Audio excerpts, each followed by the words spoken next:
نے آج الحمدللہ ون ڈے میچ جیتا ہے، اس پہ پوری قوم کو مبارکباد، اور بڑی اچھی پرفارمنس رہی ہے بالرز کی بھی، بیٹسمین کی بھی، اور محمد رضوان نے جو کیچز کا بھی آج ریکارڈ قائم کیا ہے. میں سمجھتا ہوں کہ جو ٹیسٹ سیریز انگلینڈ کے خلاف یہاں پہ پاکستان نے جیتی تھی، اس سے پاکستان ٹیم کو کافی بوسٹ ملا ہے، اور پاکستان کرکٹ جو ہے وہ بہتری کی ٹریجیکٹری کے اوپر چل رہا ہے.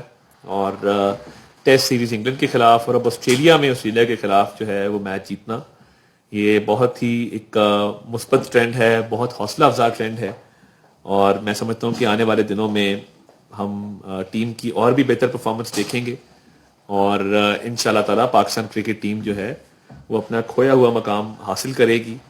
اور جس طریقے سے ماضی کے اندر بڑے بڑے ٹورنامنٹس ہم جیتے رہے ہیں، تو میں سمجھتا ہوں کہ یہ شروعات ہے اس چیز کی.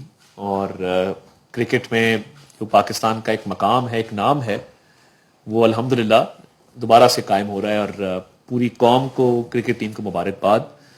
آگے چلتے ہوئے میں آپ کو آگاہ کرنا چاہتا ہوں کہ پرائم منسٹر صاحب پرسوں انشاءاللہ تعالی سعودی عرب روانہ ہوں گے، اور عرب اسلامک سمٹ ہو رہی ہے ریاض سعودی عرب کے اندر، فلسطین کے معاملے کے اوپر اور غزہ میں جو مظالم ڈھائے جا رہے ہیں اس کے اوپر. تو عرب ممالک کے اور مسلم ممالک کے جو سربراہ ہیں وہ سارے ریاض کے اندر آئیں گے، اور یہ عالم اسلام کے جتنے ممالک ہیں وہ اکٹھے ہو رہے ہیں تاکہ یک زبان ہو کے غزہ اور فلسطین کے معاملے پر حکمت عملی بھی بنائی جائے، اور اتحاد و اتفاق کا بھی مظاہرہ کیا جائے، اور اس حوالے سے کوئی حل بھی جو ہے وہ نکالنے کے لیے سر توڑ کوشش کی جائے. تو وزیر اعظم صاحب روانہ ہوں گے، ان کے ساتھ ڈیلیگیشن ان کا جائے گا. اور وزیر اعظم نے ہر موقع پہ کوشش کی ہے کہ غزہ اور فلسطین کا معاملہ، انہوں نے چاہے وہ ورلڈ اکنامک فورم کا پلیٹ فارم ہو، اقوام متحدہ کی جنرل اسمبلی میں، میں سمجھتا ہوں کہ ایک بڑی مؤثر تقریر جو سب سے زیادہ دیکھی گئی عالمی رہنماؤں میں، اور غزہ کے معاملے کو اٹھایا. اور ابھی بھی دیکھیے کہ فلسطین کے میڈیکل سٹوڈنٹس پاکستان میں تعلیم حاصل کر رہے ہیں، اور وزیر اعظم نے امدادی سامان کے حوالے سے بڑی کاوش کی ہے کہ امدادی سامان جو ہے وہ فلسطین بھجوایا جائے، اور وہ غزہ جا رہا ہے، ایئر لفٹ بھی کیا جا رہا ہے، روڈ کے روٹ کے تھرو بھی جا رہا ہے.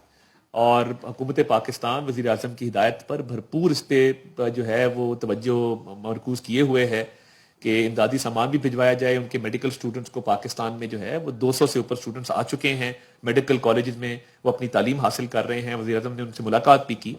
تو غزہ اور فلسطین کا معاملہ جیسے مؤثر طریقے سے اٹھایا گیا ہے، یہ ہمارا فرض ہے، اور وزیر اعظم اس کو اٹھاتے رہیں گے، اور عرب اسلامک سمٹ میں وہ شریک ہوں گے. اور وہاں سے میں سمجھتا ہوں کہ کلائمیٹ چینج پاکستان کا ایک بہت بڑا ایشو ہے. جو کوپ آ رہی ہے آذربائیجان کے اندر، آذربائیجان نے جس طرح $2 ارب کی انویسٹمنٹ کا پاکستان میں اعلان کیا، اور ایسا ملک ہے کہ جہاں پہ پاکستان کے جھنڈے آپ کو سڑکوں پہ لگے نظر آتے ہیں ہمارے یوم آزادی کے قریب قریب، اور وہاں کی عوام سے آپ انٹریکٹ کریں تو وہ پاکستان کے بارے میں بڑے اچھے تاثرات رکھتے ہیں. ایک دوست ملک ہے، ایک اسٹریٹجک پارٹنر ہے، اور وہاں پہ بائیلیٹرل ٹاکس بھی ہوں گی آذربائیجان میں. باکو میں جو کلائمیٹ کی کانفرنس ہے اس میں بھی شریک ہوں گے کاپ میں، اور اس کے ساتھ ساتھ بائیلیٹرل ٹاکس کے اندر $2 ارب کی انویسٹمنٹ کو آگے بڑھانے کے حوالے سے بھی معاملات کو دیکھا جائے گا، اور حتمی شکل دینے کی کوشش کی جائے گی، معاہدے سائن کرنے کی کوشش کی جائے گی، اور اس میں آگے بڑھیں گے انشاءاللہ تعالی. اور میں سمجھتا ہوں کہ سیاسی محاذ کے اوپر تحریک انتشار جو ہے وہ اپنی روش قائم رکھے ہوئے ہیں. کوئٹہ میں ان سے بندے اکٹھے نہیں ہوئے، تو اب بہانہ بنایا جا رہا ہے کہ جی ہمیں انتظامیہ کی طرف سے اجازت نہیں ملی تھی. اگر آپ کو انتظامیہ کی طرف سے اجازت نہیں ملی تھی تو پہلے بھی نہیں ملتی رہی، آپ جلسے کرتے رہے ہیں. تو کوئٹہ میں ان کو ڈر تھا کہ یہ لوگ اکٹھے نہیں کر سکیں گے اور بالکل ناکام ہوگا جلسہ. تو اب چھپا جا رہا ہے اس چیز کے پیچھے کہ جی انتظامیہ کی اجازت نہیں ہے تو ہم جلسہ نہیں کر رہے. اور ان جلسوں کا مقصد کیا ہے؟ NRO حاصل کرنے کے علاوہ اور انتشار پھیلانے کے علاوہ کے پی کے اندر جو صورتحال ہے، اور وزیر اعلیٰ جس طرح سے غیر سنجیدگی کا مظاہرہ کرتے ہیں قومی ایشوز کے اوپر، امن و امان کی صورتحال کے اوپر، وہاں پہ کوئی ایسا پروگرام نہیں ہے جو کے پی کے یوتھ کو ریکگنائز کر سکے. جو ٹیلنٹڈ سپورٹس مین ہیں، ینگ انوویٹرز ہیں، ان کو کوئی وہاں پہ جو پذیرائی ہے وہ ملے. سارا فوکس جو ہے وہ سیاسی محاذ آرائی کے اوپر ہے، جلسے جلوسوں کے اوپر ہے، دھرنوں کے اوپر ہے. اور جب اساتذہ کوئی جلوس نکالتے ہیں اور اساتذہ اپنے حقوق کی بات کرتے ہیں تو نہ صرف ان کو روکا جاتا ہے، نہ صرف ان پر تشدد کیا جاتا ہے، بلکہ کہا جاتا ہے کہ ان کا حق نہیں ہے احتجاج کرنے کا. آپ وفاق پہ چڑھائی کریں وہ ٹھیک ہے, اور آپ کا ایجنڈا بھی کوئی نہیں ہے قومی ترقی کے والے سے ایجنڈا ہو آپ کا, کوئی آپ کا ایجنڈا ہو کہ جی آپ پاکستان کی کوئی بہتری کرنا چاہتے ہیں, پاکستان میں انویسٹمنٹ لانا چاہتے ہیں, آپ کے پی میں صحت کے ریفارمز کرنا چاہتے ہیں, آپ تعلیم کے ریفارمز کرنا چاہتے ہیں, آپ امن امان کی صورتحال بہتر کرنا چاہتے ہیں, سو بسم اللہ آئیں, اس کے لیے احتجاج کریں, اس پہ بات چیت ہوگی. احتجاج صرف ایک ہے کہ ہمارے لیڈر کو این آر او دو, ہمارے لیڈر کو جیل سے رہا کرو, اور طرح طرح کے سوشل میڈیا پہ کیمپینیں چلا رہے ہیں جی وہ رہا ہو جائے گا, فلاح ہو جائے گا. دیکھیے کرپشن کے کیسز ہیں, اس کا جواب دینا ہوگا, ہر سطح پہ دینا ہوگا. کے پی کے اساتذہ کے ساتھ میں سمجھتا ہوں کہ ان کی بات سنی جانی چاہیے, ان کے مطالبات منظور کیے جانے چاہیے. آلریڈی وہاں پہ ایجوکیشن سیکٹر بہت ہی مشکلات کا شکار ہے, اور جو پروونشل گورنمنٹ کر رہی ہے اس احتجاج کے ساتھ, اور طرح طرح کے تانے کسے جا رہے ہیں, تو یہ ایجوکیٹرز ہیں, انہوں نے بچوں کی تربیت کرنی ہے, معاشرے کو آگے لے کے چلنا ہے, تو اس میں اپنا کردار ادا کریں اور اس کو آگے لے کر چلیں اچھے طریقے سے. اس کے علاوہ آج میں سمجھتا ہوں کہ ایک اور بھی خوشخبری ہے کہ متحدہ عرب امارات کا ایک وفد آج وزیر اعظم سے ملاقات کر رہا ہے, اور انشاءاللہ تعالیٰ کوشش ہوگی کہ اس پہ بھی آج ایک دستخط ہوں گے ایک MOU کے اوپر, اور جیسے ہی وہ ہوتا ہے اس کی تفصیلات سے آپ کو آگاہ کریں گے. مگر وہ بھی پاکستان میں انویسٹمنٹ کے حوالے سے UAE کا ایک وفد پرائم منسٹر سے ملاقات کرے گا, اور دونوں سائڈوں کے درمیان جو ہے وہ ایک MOU جو ہے وہ معاہدہ اس کا سائن ہوگا. اور میں سمجھتا ہوں کہ جتنی انویسٹمنٹ آ رہی ہے پاکستان میں, سعودی عربیہ سے, آذربائیجان سے, قطر سے, قطر نے جس طرح استعفیٰ $3 ارب کا جو ہے وہ اعلان کیا, متحدہ عرب امارات سے, تو یہ بہت حوصلہ افزا ہے. اور ابھی جو ہماری ریمیٹنسز, ورکرز ریمیٹنسز جو تفصیلات باہر سے آئی ہیں, اکتوبر کے مہینے میں $3 ارب کی صرف تفصیلات آئی ہیں. یہ بہت حوصلہ افزا ہے. ہمارے فورن ایکسچینج ریزروز جو ہیں وہ $11 ارب کی جو ہے وہ حد کو کراس کر گئے ہیں, اور یہ بڑا حوصلہ افزا ہے کہ فورن ایکسچینج ریزروز بھی بڑھ رہے ہیں, اور اس کے ساتھ ساتھ $3 ارب کی ترسیلات کا ورکرز کی طرف سے صرف اکتوبر کے مہینے میں آنا, یہ شو کرتا ہے کہ پاکستان کی کرنسی بھی سٹیبل ہے, اکنامک انڈیکیٹرز دن بدن امپروو ہو رہے ہیں. آج وزیر اعظم ونٹر پیکج کے حوالے سے جو بجلی کا شعبہ ہے اس میں بھی آج بہت بڑا اعلان کرنے جا رہے ہیں, اور وہ ہم آپ کو ٹرانسمٹ کریں گے لائیو. تو اوور آل جو سچویشن ہے ملک کے اندر, میں سمجھتا ہوں کہ وہ ریمیٹنسز ہوں, فورن ایکسچینج ریزروز ہوں, مہنگائی ہو, یہ تمام چیزیں اس میں بہت امپروومنٹ آئی ہے, اور عام عوام تک اس کے ثمرات آہستہ آہستہ پہنچ رہے ہیں. اور میں سمجھتا ہوں کہ یہ جو پہلے دن سے پالیسی تھی پاکستان کی اکانومی کو لے کے وزیر اعظم شہباز شریف کی, کہ ٹیکس کلیکشن کو بہتر کیا جائے, ٹیکس نیٹ کو بہتر کیا جائے, ڈیجیٹائز کیا جائے, اور جو اکنامک ریفارم وہ لے کے آئے ہیں, IMF کا پروگرام جس طرح طے ہوا ہے, اسٹیبلٹی سے اب ہم انشاءاللہ تعالیٰ ترقی کی طرف جا رہے ہیں. پہلے اس کو مستحکم کرنا جو تھا وہ مقصود تھا, اب جو اکنامک انڈیکیٹرز ہر طرح کے ہیں, remittances, exports, IT exports, inflation, ہر چیز میں بہتری نظر آ رہی ہے, اور جو انویسٹمنٹس آ رہی ہیں اور وزیر اعظم کی تمام تر توجہ اس کے اوپر ہے, تو میں سمجھتا ہوں کہ اس سے مزید جو ہے وہ چیزیں بہتر ہوں گی. اور جو ہمیشہ سے ملک دشمنی کا ایجنڈا لے کر چلتے ہیں, اور جو کوشش کرتے ہیں, جو قاضی فائز صاحب کے ساتھ انہوں نے باہر کیا, اب وہ بھی دیکھیں ایک ایک کر کے سارے معافی مانگ رہے ہیں. یہ وتیرہ بن گیا ہے کہ پبلک پلیسز میں بدتمیزی کرو, مگر اب اسٹرکٹ ایکشن ہوگا اور کسی کو اس میں اسپیئر نہیں کیا جائے گا. کسی کا آپ رائٹ ٹو پرائیویسی انویڈ کریں, کسی کے ساتھ پبلک پلیس میں آپ بدتمیزی کریں, پبلک پلیس میں آپ شور و غل کریں, غل گپاڑا کریں, اور یہ کسی بھی قانون قاعدے میں اس کی اجازت نہیں ہے. آپ نے پروٹیسٹ کرنا ہے 100 جگہ آپ پروٹیسٹ کریں, مگر کسی کی گاڑی پہ حملہ کرنا, میں سمجھتا ہوں اس پہ اسٹرکٹ ایکشن لیا جا رہا ہے. اور اب آہستہ آہستہ وہ معافی تلافی کی طرف معاملات جا رہے ہیں. سوشل میڈیا پہ بار بار کہہ رہے ہیں جی ہم یہ دوبارہ نہیں کریں گے, دوبارہ کرنے کی بات نہیں ہے. میں سمجھتا ہوں کہ ہر کسی کو یہ حق ہے کہ وہ پرائیویٹلی جب جائے کہیں پہ وہ آزادی کے ساتھ گھومے, اور کوئی اس کا پرائیویسی نہ انویٹ کرے, کوئی اس میں رکھنا نہ ڈالے. تو اس حوالے سے بھی جو ہے وہ مکمل طور پہ کارروائی عمل میں لائی جا رہی ہے, اور انشاءاللہ تعالیٰ اس کو سیف سیکیور بنایا جائے گا, کیونکہ یہ طریقے انتشار کی کوشش ہے. اب کل صوابی میں بھی جلسہ کریں, 100 دفعہ کریں, مگر اپنے صوبے میں اپنے آپ سے مطالبہ کرنے جا رہے ہیں. کیا مطالبہ رکھیں گے اپنے آپ سے کہ لیڈر کو رہا کرو؟ پہلے لیڈر کو رہا کرنے گئے, خود گرفتار ہو گئے, پھر کہا جی یہ 2 مہینے کے اندر لیڈر رہا ہو جائے گا, اس کے بعد مزید کمزور ہوتے گئے. تو یہ اللہ تعالیٰ کا فضل ہے کہ سپریم کورٹ بار کے الیکشن کا جو رزلٹ آیا ہے اس نے 26ویں آئینی ترمیم کے اوپر بھی جو ہے وہ اپروول کی مہر لگائی ہے. اور ان کا جو ایک جھوٹا بیانیہ تھا کہ جی ہم بڑے پاپولر ہیں، تو پھر جیتے لاہور سے، پشاور سے، کوئٹہ سے، کراچی سے، اسلام آباد سے، اتنی میجورٹی سے سپریم کورٹ بار کا الیکشن پی ٹی آئی کا حامی گروپ کیوں ہارا؟ 26ویں آئینی ترمیم پہ یہ ایک مہر لگی ہے اپروول کی، یہ جوڈیشل ریفارمز کے اوپر ایک مہر لگی ہے، یہ جے سی پی کے اوپر ایک مہر لگی ہے، یہ چیف جسٹس کی اپوائنٹمنٹ کے اوپر ایک مہر لگی ہے. تو میں سمجھتا ہوں کہ جو بارز ہیں اور لیگل کمیونٹی ہے وہ پاکستانی عوام کو ہی ریپرزینٹ کرتے ہیں، اور اس میں تحریک انصاف کا بری طرح ہار جانا اس بات کو ثابت کرتا ہے کہ یہ جوڈیشل ریفارمز ٹھیک تھے، بر وقت ہوئے، اور ان کو ایکسیپٹ کر دیا گیا ہے، اور معاملات جو ہیں وہ تیزی سے آگے بڑھ رہے ہیں. تو اس پہ بھی میں شکریہ ادا کرتا ہوں لائرز کمیونٹی کا، جس کا میں خود بھی ایک ممبر ہوں. میں سمجھتا ہوں کہ یہ ثوابی میں اب جلسہ کر رہے ہیں خفت مٹانے کے لیے، کہ سپریم کورٹ بار کا الیکشن آپ ہار گئے، کوئٹہ میں جلسہ آپ نہ کر سکے، لاہور کا جلسہ آپ کا ناکام ہوا، اسلام آباد کا سنجانی کا جلسہ ناکام ہوا، تو اب ثوابی میں جو ہے وہ اپنے ہی حلقوں سے اپنے ہی لوگوں کو اکٹھا کر کے تو کیا پیغام دیں گے؟ یہ میں سمجھنے سے قاصر ہوں. آپ نے کردار ادا کرنا ہے تو پاکستان کی ترقی میں کردار ادا کیجیے، آپ ٹریڈ اور انویسٹمنٹ کو بڑھانے کے لیے، کے پی کے ٹورزم کو بڑھانے کے لیے کردار ادا کیجیے. مگر آپ کا ایجنڈا ہے نہیں. آپ نے 9 مئی کیا، آئی ایم ایف کو لیٹر لکھے، آپ کی کوششوں کے باوجود پاکستان ترقی کر رہا ہے الحمدللہ. آپ کی تمام تر کوششوں کے باوجود کہ آپ ملک چاہتے تھے ملک ڈیفالٹ کرے، ملک ڈیفالٹ نہیں کیا. آپ چاہتے تھے کہ آئی ایم ایف جو ہے وہ پاکستان کے پروگرام کو ڈسکنٹینیو کر دے، لیٹرز لکھے، آئی ایم ایف کا پروگرام اپنے منطقی انجام تک پہنچا. آپ چاہتے تھے کہ 9 مئی کا حملہ کر کے ڈیفنس کے ادارے کو نقصان پہنچائیں، آپ ناکام ہوئے. اب آپ کوشش کر رہے ہیں کہ جلسے کر کے تو ہے وہ سسٹم کو ڈیریل کیا جائے.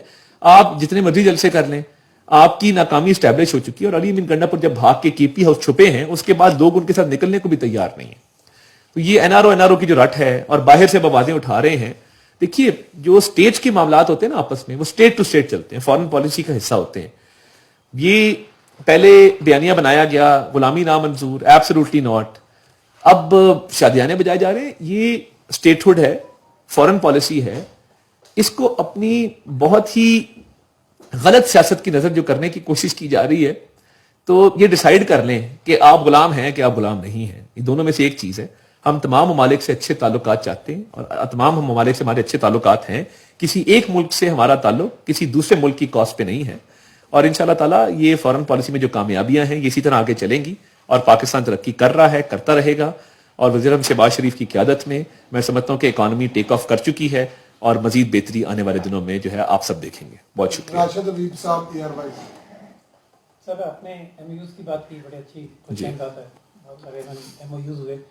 ایک تو سوال یہ کہ یہ کب تک میٹیریلائز ہوتے دیکھ رہے ہیں آپ، اور دوسرا فارن پالیسی کے حوالے سے آپ نے ابھی تذکرہ کیا ہے کہ بہت کامیابی ہو رہی ہے، لیکن حال ہی میں جو فارن منسٹر کا بیان آیا جس سے چائنا کچھ انداز دکھائی دیتا ہے، اور سی پیک اس سے متاثر ہو رہا ہے، اس کا کیا کہیں گے؟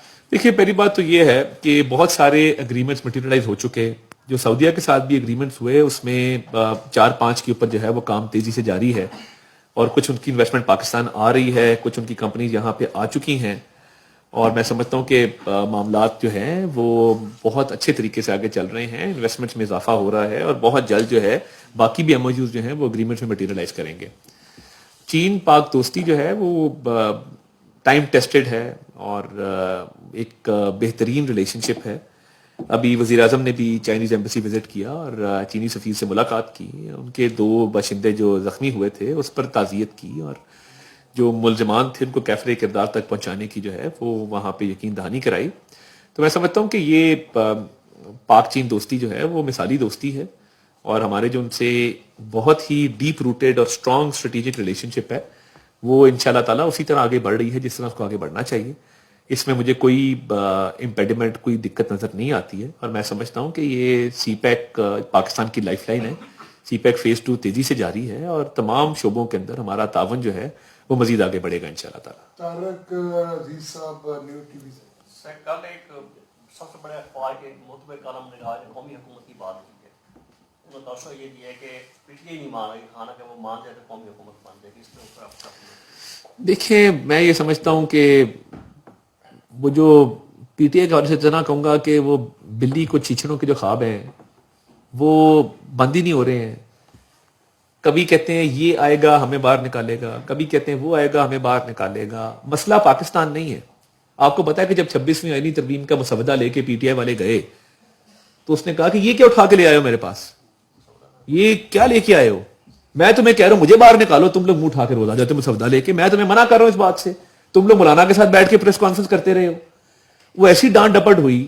وہ جیل کے ایک, کیونکہ سپرنٹینڈنٹ بھی وہاں پہ ہوتے ہیں لوگ, تو بات تو باہر نکلتی ہے, تو بڑی ڈانٹ ڈپٹ ہوئی اور انہوں نے کہا کہ چلے جاؤ یہاں سے. یہ 90% اگری کر کے گئے ہوئے تھے یہاں سے کہ جی یہ شیخ نکال دیں, فلاں شیخ نکال دیں. انہوں نے کہا تم لوگ باہر جب پردھان بنے ہوئے ہو, مجھے ادھر مطلب جیل میں رکھا ہوا ہے اور تم لوگ پردھان بنے پھر رہے ہو. تو وہ آئے روز ایک نئی تھیوری آتی ہے اور اس پہ انہیں پارٹی کے اندر ریفرینڈم کرا لیں کہ وہ غلام ہے کہ نہیں, اس پہ فیصلہ کر لیں کہ غلامی ہے نہیں ہے غلامی. اور دیکھیں میں آپ پوچھ تھک گیا ہوں, آپ بھی مجھے بتا دیں ایبسولوٹلی ناٹ. بانی چیئرمین پی ٹی آئی نے کس کو کہا تھا, کب کہا تھا, کس مطالبے کے جواب میں کہا تھا اور اس کا کیا مقصد تھا؟ یہ جھوٹا بیانی ہے. ایبسولوٹلی ناٹ کا کیا مطلب ہے؟ گاڑیوں کے پیچھے سٹیکر بہت اچھا لگتا ہے, بہترین سٹیکر ہے ایبسولوٹلی ناٹ, بڑا اچھا لگتا ہے, بندہ بولتے بھی بڑا ہیرو لگتا ہے کہ ایبسولوٹلی ناٹ کہہ دیا جی. کس بات پہ کہا تھا پتہ لگے نا, کہ کیا اڈے مانگے گئے تھے, کیا کہا تھا اگلوں نے جس پہ آپ نے ایبسولوٹلی ناٹ کہا تھا. تو آپ تو کشمیر کا ورلڈ کپ بھی جیت کے آپ نے کہا تھا میں واپس آیا ہوں, اور اس کے ٹھیک 2 ہفتے بعد کشمیر کا انڈیپینڈنٹ اسٹیٹس جو ہے وہ ریووک ہو گیا تھا. تو تب بندہ کیا کہے. باقی کلٹ جو ہے ان کو تو لگتا ہے کہ اس سے بہتر آدمی شاید پیدا نہیں ہوا, مگر بات یہ ہے کہ پاکستان کی اکانومی کو کیا فائدہ دیا, پاکستان کو کیا فائدہ دیا, پاکستان کے میں کیا ریفارمز آپ لے کے آئے. آپ نے صرف سوسائٹی کو ڈیوائیڈ کیا ہے, پولرائز کیا ہے, نفرتیں پیدا کی ہیں, تقسیم پیدا کی ہے, اور اس کے علاوہ آپ کی کوئی کنٹریبیوشن نہیں ہے. شہریار صاحب سے ٹی وی سے اچھا صاحب یہ بتائیے گا کہ ایک تو جس طرح یہ جشن کا تھا سما پی ٹی آئی میں کہ ٹرمپ جیت گیا تو عمران خان کل باہر آ جائے گا, تو اگر آپ کو کوئی حکومت کی طرف سے بالفرض اگر ہم مان لیں کہ پی ٹی آئی کی بات پر جو ہے ٹرمپ انتظامیہ رابطہ بھی کرتی ہے, تو کیا آپ ایبسولوٹلی ناٹ کہیں گے یا یس کہیں گے؟ پہلی بات.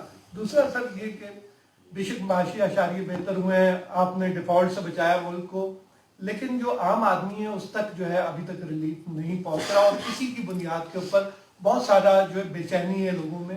اس حوالے سے تھوڑا سا کلیئر کیجیے گا. کوئی مارکیٹ کمیٹیاں بنیں گی کم از کم اسلام آباد کی حد تک تو ہو سکتی ہے. کے پی میں بڑا اس کا ایشو ہے. دیکھیں پہلی بات یہ ہے پیٹرول سستا ہے لاسٹ ایئر کے مقابلے میں, آٹا سستا ہے لاسٹ ایئر کے مقابلے میں, بجلی سستی ہے لاسٹ ایئر کے مقابلے میں. سبسڈی دی ہے اس پہ, بالکل دی ہے, مگر آٹا, بجلی, پیٹرول 3 بیسک چیزیں ہیں جو مہنگائی کو انڈیکیٹ کرتی ملک کے اندر. تینوں چیزیں سستی ہوئی ہیں. بجلی کے بلوں پہ شور تھا, اس کو ایڈریس کیا گیا, فوری ایڈریس کیا گیا, تو عام عوام تک ثمرات پہنچ رہے ہیں, ایسی بات نہیں کہ نہیں پہنچ رہے. دیکھیے دوسری بات یہ ہے کہ جو میں نے کہا اسٹیٹ ٹو اسٹیٹ ریلیشنز ہوتے ہیں, اور نادانی کے اندر اگر سوشل میڈیا کیمپین چل رہی ہے اور ملک سے باہر بیٹھے لوگ یہ کیمپین چلا رہے ہیں, اسٹیٹ آف پاکستان ہے, ہمارے اچھے تعلقات ہیں, یہ نہیں ہوتا کہ کوئی آئے اور وہ کہے کہ جی اس کا جو ہے وہ جیل کا دروازہ کھول دے. کیسز ہے نا, جوڈیشل پروسیس ہے, اس کے اندر پروسیکیوشن ہے. ان کا سوشل میڈیا کا جو کلٹ ہے وہ اس پہ اگر سیلیبریٹ کرنا چاہتا ہے تو دیکھیں کسی کی خوشی کو نہیں روکنا چاہیے. خوشی ضرور منائیں, آتش بازی کریں, پٹاخے چلائیں, پارٹی پاپر کھولتے ہوتے ہیں وہ جو جس سے وہ گرتی ہیں ساری چیزیں باہر, بالکل بہت اچھی بات ہے, اس پہ کریں, بھرپور جشن منائیں. خوشی منانے پہ کوئی وہ پابندی نہیں ہے. ہزاروں خواہشیں ایسی کہ ہر خواہش پہ دم نکلے, اور ان کا کچھ زیادہ دم نکلتا ہے, تو کوئی بات نہیں, بڑی اچھی بات ہے, کریں.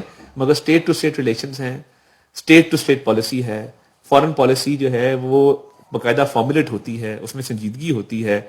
جو یہ کر رہے ہیں اس پہ غلامی اور نا غلامی جو ہے اس کے درمیان کو چوز کر رہے ہیں نا کہ غلامی ہے کہ نہیں ہے. دونوں بیانی آپ کٹھے تو نہیں لے کے چل سکتے. تو میں اتنا ہی کہوں گا.